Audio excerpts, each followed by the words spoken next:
മനസ്സ് അതൊരു മായാലോകം തന്നെയാണ്. ആർക്കും പിടികൊടുക്കാത്തൊരു സമസ്യ. നമുക്ക് മുമ്പേ കുതിച്ചു പായും, ലക്ഷ്യസ്ഥാനത്തിലെത്തി തിരിച്ചു വരും. ഒരുപക്ഷെ അങ്ങോട്ടുള്ള നമ്മുടെ യാത്രയെ നിരുത്സാഹപ്പെടുത്തി പിറകോട്ട് നയിക്കും. മനസ്സ് നല്ല ചിന്തകൾക്കും തീരുമാനങ്ങൾക്കും നമ്മളെ പ്രാപ്തരാക്കുന്നതോടൊപ്പം ചീത്ത ചിന്തകളെയും കർമ്മങ്ങളെയും നമ്മുടെ ഉപബോധ മണ്ഡലത്തിനെ പ്രേരിപ്പിക്കുകയും ചെയ്യുന്നു. ഞാനൊരു കൊച്ചു കഥ പറയാം. അവന് ജന്മന പാടാനുള്ള കഴിവുണ്ടായിരുന്നെങ്കിലും അതാരും തന്നെ കണ്ടെത്തുകയുണ്ടായില്ല.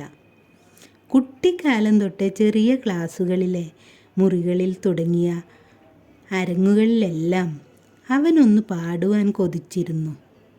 അപ്പോഴെല്ലാം അവൻ്റെ മനസ്സ് അവനോട് മന്ത്രിച്ചു, ഏയ് വേണ്ട വേണ്ട, നീ പാടിയാൽ ഒട്ടും നന്നാവില്ല.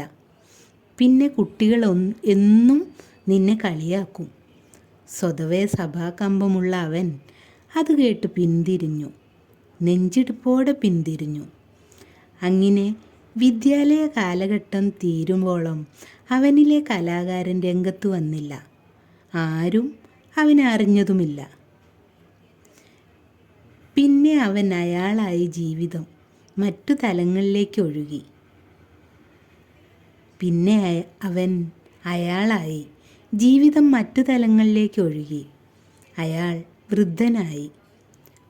ഒരു ദിവസം അയാളിൽ നിന്നും മനസ്സിൻ്റെ വിലങ്ങുകളെല്ലാം ഭേദിച്ച് ഒഴുകി വന്ന പാട്ടിൻ്റെ ഈരടികളിൽ ലയിച്ച് സമീപത്തെത്തിയ കൊച്ചുമകൻ മുത്തച്ഛനെ വീണ്ടും വീണ്ടും പാടിച്ചു.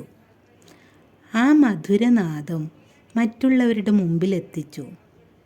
അങ്ങനെ ജീവിതത്തിൻ്റെ അവസാന നാളുകളിൽ ആ വൃദ്ധനെ ലോകം ആദരിച്ചു.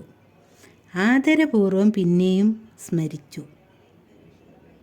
ജീവിതത്തിൻ്റെ നല്ല കാലഘട്ടത്തിലെല്ലാം തനിക്ക് എത്തിപ്പിടിക്കുവാൻ സാധിക്കുമായിരുന്ന സംഗീതത്തിൻ്റെ കലവറകളെല്ലാം തച്ചുടച്ച സ്വന്തം മനസ്സിനെ അന്നയാൾ സ്വയം ശപിച്ചു.